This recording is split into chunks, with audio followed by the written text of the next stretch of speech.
Mr. Chairman, and good morning. Mr. Secretary, you took an oath to protect the country from enemies, both foreign and domestic. I believe in many respects you violated that oath. Let me start with the Immigration and Nationality Act.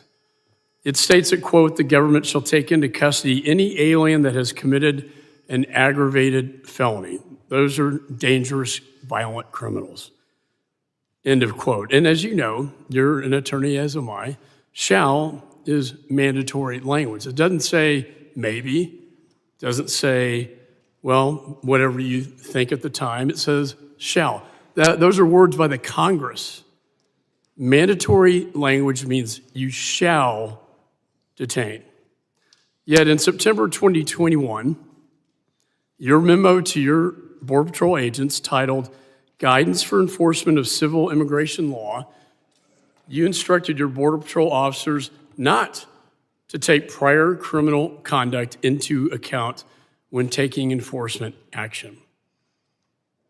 Whether a non-citizen poses a current threat to public safety is not to be determined according to bright lines or categories. Our personnel should not rely on the fact of a conviction or the result of a database search alone. In other words, you directed your own agents on the ground on the border to defy the laws of Congress, to release violent criminals into our countries. And you know what aggravated felon means under the statute, but for those who don't, it includes murderers, rapists, pedophiles, and drug traffickers.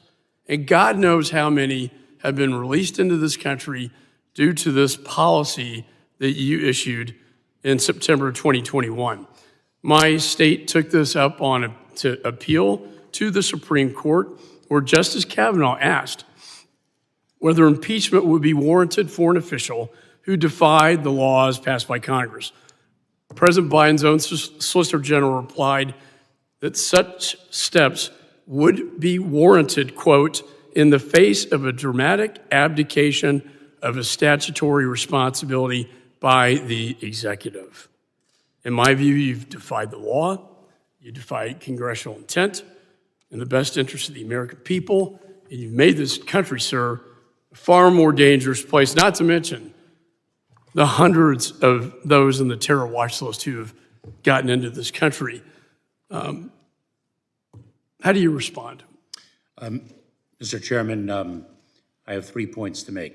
One, you mischaracterize the enforcement guidelines that I published. I read directly from them, sir.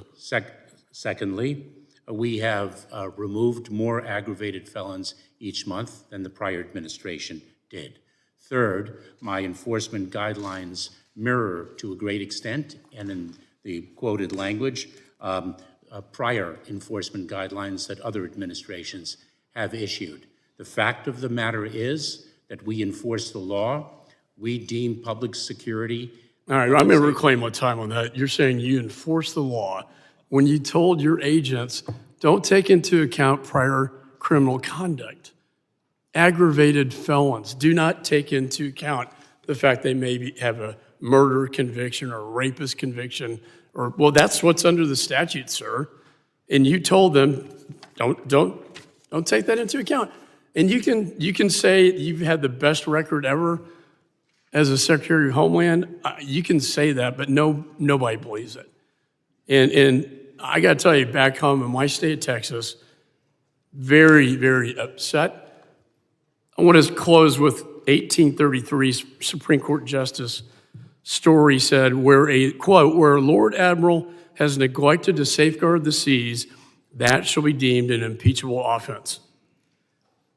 I believe that's exactly the case here. You have neglected not just the seas, but the air, land, and the seas, and you've destroyed the fabric of this nation. And my last question to you is, how many persons on the terror watch list have gotten into this country? Mr. Chairman, I'd be pleased to provide you with data subsequent to this hearing. And will you provide the names and backgrounds? Let me assure you that the security of the American people is our highest priority. Will you provide the names and the backgrounds of I the would persons? be pleased to provide you with whatever information you need in the appropriate setting. All right, a bit of a non-answer, but I'll take that. Thank you.